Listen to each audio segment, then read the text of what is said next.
This is an NPET K11 wireless gaming keyboard, or not for gaming. I'm not using it for gaming. I'm just using it. I have a PC here by my side, and I use this because I think it's super cool. You don't have the wire in the middle, so that's an extra.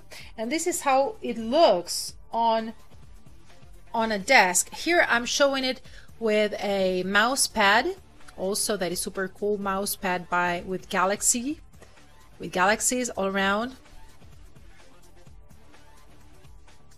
This is Bluetooth. It comes with a small piece that you're going to plug into one of the USB outlets of your computer. It's rechargeable via USB. You can turn it on and off. You can also choose to turn off the lights if you want.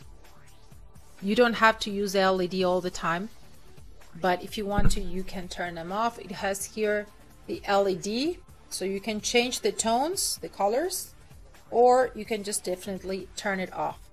An awesome product. It also comes with these pieces here in the back that you're going to use to make it more comfortable, so that it's going to have an angle inclined so that it's going to be more comfortable, more ergonomic for you to type in it.